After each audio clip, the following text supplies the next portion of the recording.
हम खेत हम बर्बाद कर रहा है, मेरा फसल और हम बर्बाद हो रहा है, लेकिन यहाँ के लोगों को मजदूरी जो भी माने छोटे छोटे मजदूर हैं उनको नहीं रखा जा रहा है, और जो बाहरी कर रहे हैं जिससे किसान भी प्रभावित है। स्मार्ट मीटर का ये एक तरह का चीटर मीटर है। बिजली विभाग में धरना करेंगे, जब तक ये हटेगा नहीं तब तक हम लोग इसका चैन से नहीं रहेंगे। छोटा ही जमीन है, उसके पास कागज नहीं है, उसके रिकॉर्ड उनसे कागज दिखाना। मेरा यही उद्देश्य है किसी तरह हर आदमी में, किसान हो मजदूर हो, सबका काम हो। उसकी राष्ट्रीय जनता दल की सरकार बनती है तो जितने भी शिक्षा क्षेत्र में हो, रोड क्षेत्र में हो, बिजली स्तर में है, सब तेजस्वी सरकार के लिए करेगा। लेकिन अभी हम मुजफ्फरपुर जिले के बरुराज विधानसभा अंतर्गत बरुराज गांव में आ चुके हैं और हमारे सामने राष्ट्रीय जनता दल के शिक्षा प्रकोष्ठ के जिला अध्यक्ष प्रोफेसर अभय कुमार शाही जी हैं। इनसे हम जानेंगे कि आखिर लगातार यह साहेबगंज और बरुराज विधानसभा क्षेत्रों में लगातार सक्रिय रहते हैं और सामाजिक कार्यों में रुचि रखते हैं, और आगे विधानसभा चुनाव भी आने वाला है। उस विधानसभा चुनाव को लेकर इनसे हम चर्चा करेंगे, आगामी विधानसभा को लेकर इनका क्या विचार है। पहले तो सर स्वागत है आपका हमारे चैनल में। धन्यवाद सर। आगे विधानसभा चुनाव होने वाला है और आप लगातार साहेबगंज और बरुराज विधानसभा क्षेत्रों में सक्रिय रहते हैं, सामाजिक कार्यों में अपनी रुचि रखते हैं, तो क्या इसका क्या संकेत समझना चाहिए? संकेत यही है कि हम सामाजिक काम के लिए आए हैं। मेरा उद्देश्य यही है कि हम जो कॉलेज से जब रिटायर किए तो मेरा ही उद्देश्य यही है कि हम समाज के बीच में लाएं, लोग को कल्याण करें, घूमे फिरे और एक प्रतिनिधि के रूप में एगो समाज में अपना ऊंचा स्थान दे। इसलिए बरुराज और साहेबगंज हम दोनों को चुने, समाज दोनों क्षेत्र का मामला है। अच्छा, एक चीज बताइए सर, अभी अगर देखा जाए तो अपने मोतीपुर औद्योगिक हब के नाम से जाना जा रहा है और मोतीपुर में कई जगह फैक्ट्रियां लग रही है, उद्योग धंधा शुरू हो रही है, सरकार की अच्छी पहल है, हम लोग भी सराहना करते हैं। लेकिन सर सुबह सबसे बड़ी समस्या हो रही है कि स्थानीय लोगों को रोजगार ना के बराबर मिल रहा है, तो इसको लेकर आपका क्या विचार है? देखिए, कोई भी उद्योग लगा है अच्छी बात है, अच्छा हुआ, लेकिन उसमें यह है कि उद्योग में जो भी मजदूर हो, टेक्नीशियन हो, जो बाहर का लोग काम कर रहे हैं, वहां सामाजिक स्तर पर वहां लोगों के बीच में इसका काम नहीं हो रहा है और उसका प्रदूषण से पूरे एरिया में किसान प्रभावित हो रहा है। अब बताइए, हम एक तरफ उसको हम कर रहे हैं, दूसरे तरफ ये हो रहा है उसका जो वेस्टेड वाटर रहा है, जिस खेत से जा रहा है वो खेत को बर्बाद कर रहा है। ना सामाजिक स्तर से मजदूर उसमें काम कर रहे हैं, किसान के मन सारा चीज माने उसमें दिक्कत हो रहा है। तो हम तो अभी समझे कि फैक्ट्री से कोई आवश्यकता इलाज नहीं रहा है।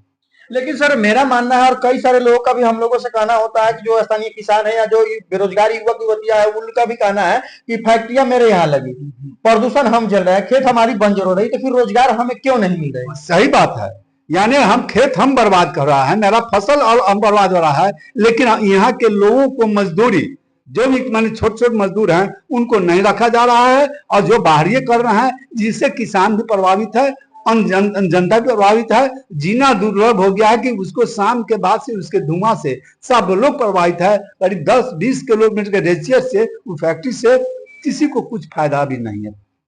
अच्छा सर, अभी स्मार्ट मीटर काफी चर्चा में चल रहा है, इसके लेकर मुख्यालय पर धरना दी गई थी, तो क्या लगता है कि सर जो स्मार्ट मीटर है वो बिल ज्यादा दे रहा है? देखिए, ये जो सरकार की जो पॉलिसी थी स्मार्ट मीटर का, ये एक तरह का चीटर मीटर है।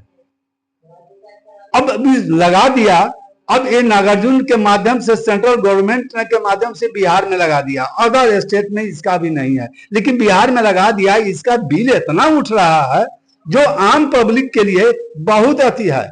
तत्काल हम लोग धरना मोतीपुर ब्लॉक में किए, सारा चीज किए, अब जिला स्तर पर, अब बिहार स्तर पर और धरना होगा, बिजली विभाग में धरना करेंगे।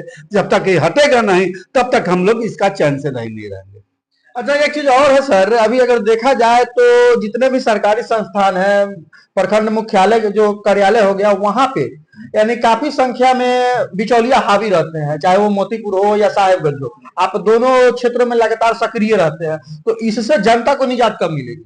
देखिए, अभी जो समस्या है, अभी क्या समस्या है कि कर्मचारी जो है ये मनमानी कर रहे हैं, क्योंकि अभी सर्वे जो होने जा रहा है जिसमें किसी को कागज नहीं है, किसी को कागज भुला गया है, सीओ के यहाँ दौड़ रहा है, और इसका सेंटर जो कर दिए हुए है बरुराज में गोपीनाथपुर में, इतनी दूरी है, वहां भी काम नहीं करा सकता है। हम तो सीओ साहब मैडम से भी बातचीत की है, कहे कि इसको 2 पार्ट में कर दीजिए, एक पश्चिमी क्षेत्र में, एक पूर्वी क्षेत्र में, जिससे किसानों का कागज है, समस्या कागज का मन है, जमीन की समस्या है, आम पब्लिक त्रस्त है, उसका कागज सुधार नहीं हो रहा है और सर्वे वाला ये बेचैन है। इस सर्वे से कुछ खास फायदा भी नहीं है।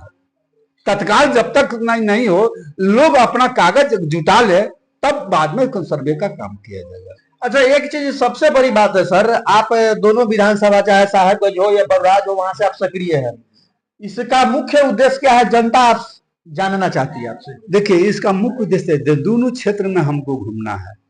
साहेबगंज अभी बाढ़ से कुछ क्षेत्र पंचायत प्रभावित है, वहां भी समस्या हो रहा है, वहां भी देख रहे हैं कि जो सरकारी चीज पे मन रहा है, यंत्र नहीं कुछ हो रहा है। इस चलते हम कहते हैं कि उद्देश्य यही है कि हम लोगों के बीच में जाकर ही देखे कि काम कहीं से हो रहा है, चाहे ब्लॉक स्तर से हो, हर क्षेत्र से हो, जिला स्तर से हो, उसमें जो दिक्कत हो, अभी सर्वे का हर जगह का हो रहा है। किसी को मैंने छोटा ही जमीन है, उसके पास कागज नहीं है, उसके रिकॉर्ड रूम से कागज दिखाना। मेरा यही उद्देश्य है, किसी तरह हर आदमी में, किसान हो, मजदूर हो, सबका काम हो, उसके लिए हम इससे जनसंपर्क कर रहे हैं। अच्छा, एक चीज सर हम आपसे जानना चाहेंगे कि अभी जो आगामी विधानसभा का चुनाव होगा, आप साहेबगंज या बर्राज कहां से चुनाव लड़ने की सोच रहे हैं? अभी कोई मानसा है क्या? नहीं, अभी जो पार्टी के ऊपर तय है, जहां हमको पार्टी भेजेगी वहां हम चुनाव लड़ेंगे। लड़ना तो निश्चित है। हाँ, अभी तो ऊपरी तय है, हम तो राष्ट्रीय जनता दल का सिपाही हैं, वो जहां हमको आदेश करेगा वहां हम लड़ेंगे, चाहे बरुआज हो चाहे साहेबगंज हो, उस तरह पार्टी के ऊपर डिपेंड कर रही है, हम उसके लिए तैयारी कर रहे हैं। अच्छा, बिहार में अगर देखा जाए तो बेरोजगार युवक युवतियों की संख्या दिन पर दिन बढ़ती जा रही है, इसका लेकर आपका क्या विचार? देखिए, तेजस्वी जब तक था ना, 17 साल बनाम 17 महीना, और तेजस्वी ने नौकरी दे दिया, वो नहीं है। अब हम चाह रहे हैं कि अगर राष्ट्रीय जनता दल की सरकार बनती है तो जितने भी शिक्षा क्षेत्र में हो, रोड मैनेजमेंट क्षेत्र में हो, बिजली स्तर में है, सब तेजस्वी सरकार के लिए करेगा।